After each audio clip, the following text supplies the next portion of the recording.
What's going on, everybody? We're back. Another episode of the Left, Right, Left podcast. The garage studio is open. This is exciting. I don't get to open this very often. I'm fired up. Hey, a couple quick housekeeping notes. First and foremost, please continue to mash that likes buttons, help out the algorithms, the subscribes, all that stuff, because all proceeds from the podcast are donated to the Amphibious Tractor Memorial, which is going to be built at the National Museum of the Marine Corps down at Quantico, Virginia, along the Heritage Walk. And we are trying to get all funds and all hands on deck to finish that up, which is really, really exciting. So please continue. My True Blues, thank you so much for all your support. Hey, time is of the essence, the most precious resource that we have, so we're going to get right into it. I have a guest sitting across from me today. This gentleman is amazing. He's a combat wounded warrior, amputee. He's still on active duty as a lieutenant colonel in command. He's done all kinds of great things in the Marine Corps, beautiful family, and just nobody better to pay it forward than him. So without further ado, I'd like to introduce everybody to my friend, Lieutenant Colonel Tony Bates. Welcome to the show, my brother. Hey, thanks for having me. I appreciate it. Absolutely, man. Hey, I'm ready to go, man. How you feeling? I'm feeling amazing. Amazing. Glad to be here, and really appreciate you hosting me in the garage, which is a legend in and of itself. Yeah, all that yes and all that. I know. Yeah, It's beautiful. I love it. I know, it's great. Hey, man, let's go ahead and turn the clock back, man. Tell everybody about the young Tony Bates, where you're from, all the good stuff from your childhood, man. Yeah, so originally born and raised in Cleveland, Ohio. Was kind of a knucklehead growing up, and the Marine Corps kind of set me straight on things that we should be doing. So joined out of the Maple Heights recruiting station there, and was an administrator at first. Came in, enlisted, and loved every minute of it. Yeah, that's awesome, man. It's funny how it seems like the knuckleheads find their way into the Marine Corps. Yeah, What's up with that, man? This is how it is. Yep. Yeah. So let me ask you this question: why did you decide to join the Marine Corps, become an enlisted Marine? It kind of boils down to a friend of mine, actually. He had joined the year before me, and when he came back, I saw the difference.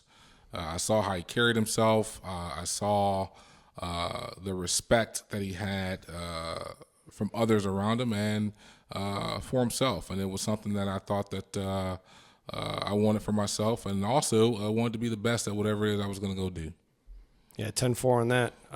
When you were an enlisted Marine, 7 years that you did that as an administrator, what would you say was kind of like one of the funnest or most memorable things, during your time as an enlisted guy?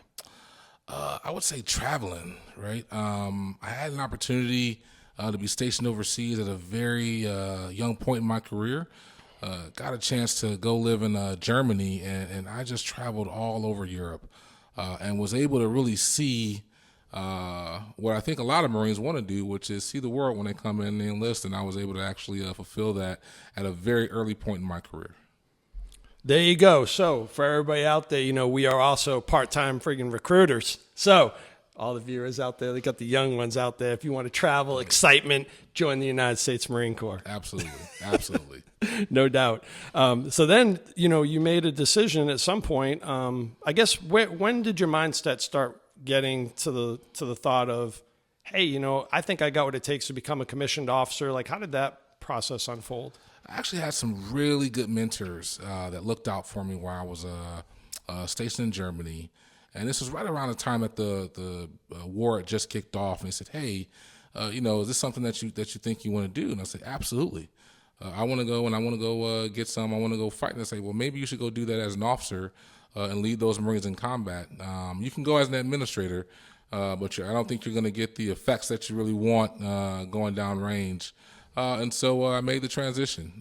We put in a package, was accepted, and moved forward with a commission. Yeah, where'd you go to school, man? University of Houston, believe it or not. Oh, Cougars all the way. Hey, that's it. Hey, I'm putting my H's up for everybody. H's in the house. That's awesome, man. Oh, yeah. Yeah, you have a good experience in school? I did. I tried to get out of school relatively fast. We had a summer cycle for OCS, and I was trying to be complete after that first summer cycle. So I think I only spent about a year and a half actually in college, doubled up on classes, and so I could get back to the fleet and get back into the fight. Another thing that's really cool about your experience there is that you got paid Oh, yeah. to go to college. Absolutely. I mean, think about that, right? Like you get paid to go to college. Can't beat it. But, you know, as Best what, kept secret. you're a sergeant or a staff sergeant? I was a sergeant when I went into the MESEP program, but picked up staff sergeant right before I commissioned. Okay. And the MESEP program, for all the viewers who are unfamiliar, is the Marine Enlisted Commissioning Education program. Correct. Yeah. So very, very prestigious. I don't know what the rate is of selection, but I know that, you know, out of all the packages, only a handful of Marines get that opportunity. Yeah, so absolutely. Once again, proves, you know, that you are just an exceptional Marine. Yeah, appreciate it. Hey, good stuff, man. So now what MOS did you attain, you know, once you became a commissioned officer? I went after ground intelligence, which is really focused on, in the early stages, reconnaissance and support to, you know, your MEF, your ground level units. And then I also wanted to do something a little bit different in terms of access to information and understanding the things that were really out there. It sounded really exciting at the time. It still is very much exciting, being an intelligence officer. And yeah, I got picked up on my first choice, so can't complain. It's been good ever since. A good deal. And, you know, you're serving as a commissioned officer, and like you had stated in the you know, earlier part, war was kicking off. Yep. Now we got 2-front war going on, Iraq and Afghanistan simultaneously, all kinds of things going on. And ultimately, you know, you ended up, you know, paying a pretty heavy price during one of your combat tours, to the point where you lost, you know, your left leg. Yeah. And it could have been a whole lot worse. So, can you walk everybody through a little bit about that experience? Yeah, I mean, when we so first I was with the 1st Battalion, 5th Marines at the time, and I was an advisor team leader for the battalion. So small team that goes out and actually trains the Afghan military in order to help prepare them for when we weren't going to be there. So we invested a lot of time and effort into making sure that they were able to execute your baseline of combat operations. On one day, unfortunately, we were going after an IED maker, and the guy got tipped off that we were coming. And he left a surprise in his doorway of his house. I took myself and about 20 Afghan service members into the building to clear the house. About 10 minutes in, we didn't really find anything. So right after I called the house clear, turned around to come out, and the bomb was in the doorway. We had all stepped on it going in, and we knocked off just enough dirt and sand for me to step on it on the way out. Wow. I mean, so pressure plate, floor mounted IED? Yes. And it obviously, I don't know. So did it sever your lower leg immediately, or was your lower leg still intact? I mean, what, you concussed? I mean, like, what was some of the, like, initial impacts? I mean, burn, pain. I mean, So believe it or not, not a lot of pain. My head was ringing. My left leg was severed immediately below the knee.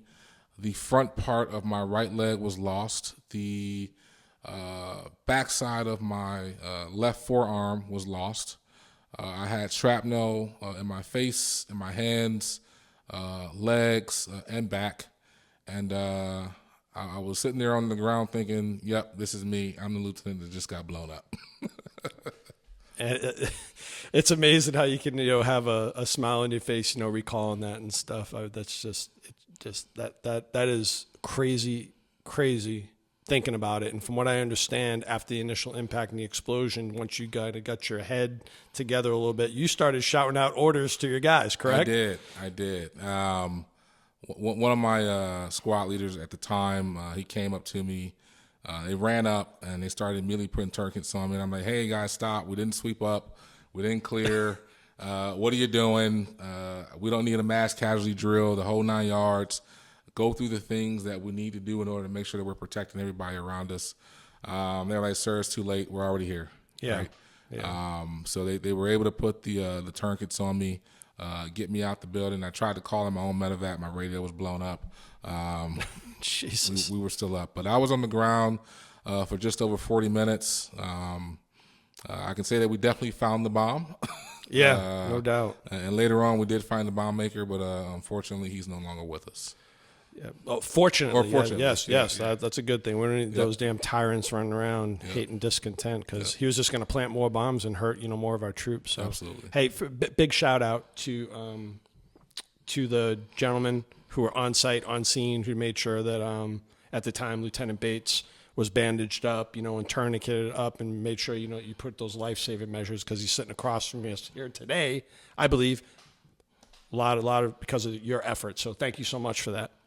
Appreciate it. All right, man. So there you go. So you're on a bird and you're heading to Germany and then ultimately to Bethesda, correct? Yep. Yeah. Were you unconscious during that time? So I was unconscious for a good portion of it. Believe it or not, I actually woke up on the tarmac, getting ready to head back here to Bethesda, Maryland, where I was going to receive the majority of my care. Yeah. Can you tell a little bit about your experience in Bethesda? I know there's a recovery process, but for you went through recovery, and once you got to a pretty good condition and a mental state, you assumed a leadership role and all that. Absolutely. So can you walk everybody a little bit through your recovery, and then also kind of how things unfolded for you at Bethesda? Yeah, absolutely. We when I got there, one of the doctors, Dr. Ian Valerio, who's the captain of the Navy, he gave me some options, right? Option one, I can be a triple amputee. Option two, we can do an experimental surgery that will help me keep my left arm or my right leg. So obviously I chose let's try the experimental surgery to keep my left arm and right leg. Absolutely. After that, went through about 8 months of extensive rehabilitation. 4 months of that being inpatient, 4 months of that being outpatient before I was able to get fitted for a prosthetic. And once I was able to get fitted for a prosthetic, I asked for a position on the staff, more so to kind of help guide, lead, and mentor the other Marines that were coming through. So they had someone that they could look at and say, hey, at the time, then Captain Bates is doing it, so why can't I? That's outstanding. And I know that I had Mr. Larry Bailey, who's a triple amputee, on the program before, and he couldn't say enough good things about you. And indeed, like he did, like you used to motivate a lot of those gentlemen. So that's really awesome, man. They did more for me than I promised that I could do for them. All good leaders defer, all the credit to the troops, and good a good officer and good staff NCOs do. But I know that you played a big role in their lives, Tony. So thank you for that. Thank you. Okay, so while you were there, here's another cool part of your story is that the Lord has a way of intervening, certain times in our life, and then. From what I understand, there was a person that you're now very, very close with that happened to be there. So to set the stage for everybody, the 16th Sergeant Major of the Marine Corps, Carlton Kent, is Tony's father-in-law. Right. So tell everybody a little bit about Sharo and how that all unfolded. She's an amazing woman. From the time that I saw her to the time till today, she continues to be the light in our life and in our family. I was working, I think at the time, as the operations officer for the Wounded Warrior Detachment there, and she was a recovery care coordinator helping to take care of wounded Marines and service members and working at the Wounded Warrior Regiment. And so we did a lot of work together. And as I was leaving to go to my next assignment, we actually went out on a casual date. And we've been together ever since. Fell in love at first sight, and we're still going. That's awesome, man.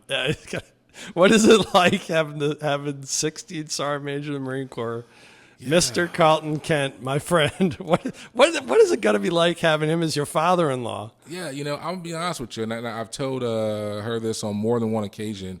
Had I known that was her father, we would not be married today. Yeah. But he's an amazing man, a great mentor, great leader. He's been nothing but supportive of us and our family. He's a great grandfather, a great father, and couldn't be more blessed to have him as part of the family. He's a giant, man. I mean, he's a giant in the Marine Corps. And absolutely. I would say that he's the gold standard for the Sergeant Major of the Marine Corps. No offense to all the rest of you. I love you guys, but he's like the gold standard. And just having, somebody of that experience and just that level of motivation in your life anytime you want it, that's awesome. Oh, yeah. That's good stuff. Sometimes more than you want, but Yeah. it's always welcome. It's always Yeah, welcome. absolutely. That's good stuff, brother. So here we go. You're now done with the Wounded Warrior tour at Det, and then you go ahead and you continue to serve. So a lot of people, the viewers, probably are scratching their head like, okay, well, he's almost a triple amputee, got one leg. How come he's not, out in the civilian world? How did he get to continue to serve? Yeah, so the Marine Corps has a program called the Expanded Permanent Limited Duty Program. And it's where combat wounded Marines are able to request to stay on active duty in their current role or a different MOS, kind of based on their injuries. And if approved, you're allowed to continue on to serve. And there may be some limitations that are put on you based on your limitations and based on your injuries. But for me, being an intelligence officer, there really weren't any limitations put on me. I was able to continue to serve and fulfill any role that was out there. Still worldwide deployable, still able to get it in. Yeah. So what'd you do? What was your next duty station, and what'd you do as a major? So I spent some time out at 6th Fleet. Doing naval integration. It was a big part of the Marine Corps. Good stuff. And then after that, I spent some time at Marine Corps Intelligence Activity, as well as a 2nd Radio Battalion down in TUMEF, and also down at MARSOC as well, doing capability development. That's awesome. And then just right now, you are at, I think if most officers would say the same thing, you're at that pinnacle part of your career. Absolutely. A lieutenant colonel in command. Yeah. I mean, not every lieutenant colonel gets the command. Only the best and the brightest get that. Yeah. And I tell you, man, that's an amazing achievement, an amazing accomplishment. So tell everybody a little bit about your command and and what the Marines are doing and what your mission is.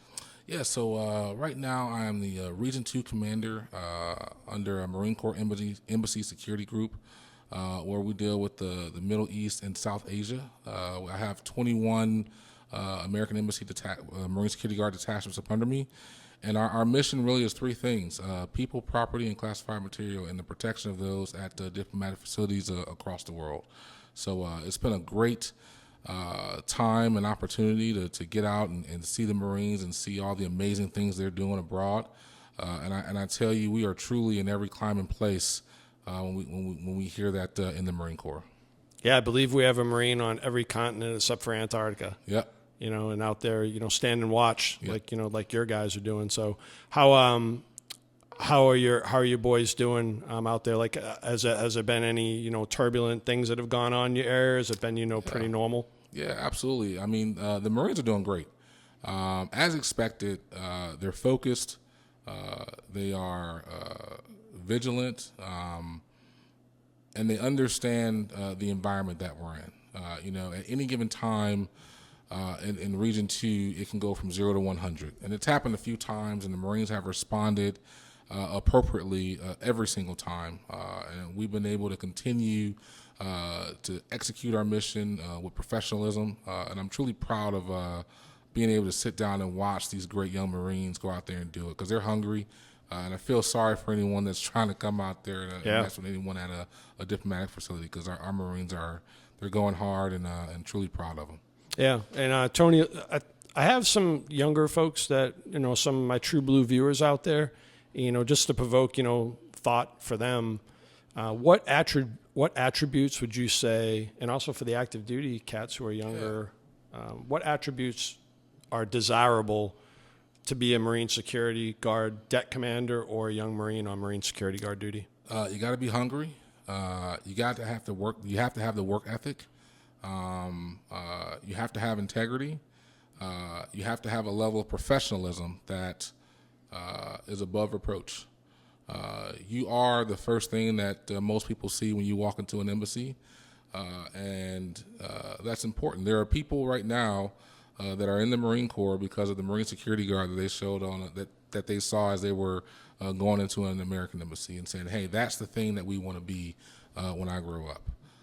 Yeah, it's an important point. I mean, they're like mini ambassadors of the countries, that they serve in. Absolutely. And then also, they take the security of all the personnel in there very, very serious. So I'd say maturity is a huge part of it. You can't have a knucklehead running around Kenya, doing silly stuff. So, yeah. That's good. I'm glad your Marines are doing well. How about your like command deck? How is, between like you and your Sergeant Major, your XO, how's that harmony going? It's absolutely amazing, right? I think we got a really solid team. I think we've synchronized very well up front. My senior enlisted advisor is absolutely amazing. He keeps us on track, and the one thing you have to love about a senior enlisted advisor is that they give you the unfiltered truth, and they level set you, and that's something that I think we expect as officers, and something that's needed within the staff and CO ranks. Totally agree with you on that one. That's an important thing. There's just a way that a senior enlisted guy can close the door and just say things. It's an important thing to do, because a lot of times when you're the CO, you're the most powerful man. Everybody nodding their head north and south. You're so great, sir. You look so good today. How are you? This and that. And your senior enlisted are gonna get you in the right frame of mind, tell you the unvarnished truth. About this. Yep. Yeah, it's good. I guess we're getting close to wrapping up here. I wanted to ask you this question. There's a lot of, poo-poo, Marine Corps that's going on right now. It's kind of a popular thing, particularly on social media. Right. And I don't think that America's lost confidence in the Marine Corps or anything like that. But I'm saying a lot of the veterans, guys that are a little bit older than me, my age, those of us that have been retired for a little while, they have an opinion, very strong opinions about the Marine Corps is going to shit. Yeah. I would ask you, because you're a guy with the uniform on, and you've seen, not your guys overseas. You also hang around Quantico a lot, to go to your conferences. What do you think about the Marine Corps today and the Marines? Well, first, I would tell those that have those strong opinions, at one point in time, someone said the same thing about them. It's fact. Right? The Marine Corps was getting too soft, or, hey, these Marines, they don't know what they're doing, and so on and so forth. I'm going to disagree with them 100%. It's a different mentality today. Our Marines are smarter. I would argue that they're more lethal than we ever were. They are trained better. They are educated. And I have no doubt that they will continue the legacy and make everyone who has worn the cloth prior to them very, very proud. And they continue to do that every single day. And I know that you're not able to see that once you take the uniform off as directly as those of us that are still wearing it. But couldn't be more proud to continue to wear the cloth and serve alongside these great Marines. Yeah, I'm of a very similar mindset to you, Tony. The Vietnam and Desert Storm guys told me when I was in Schools Battalion in 1993 that, we're all trash and we're getting out because you guys are all shitbirds. And then fast forward the clock, 10 years, we did a pretty damn good job in Iraq. Yep. Did a pretty damn good job in Afghanistan, at least the tactical level stuff. Absolutely.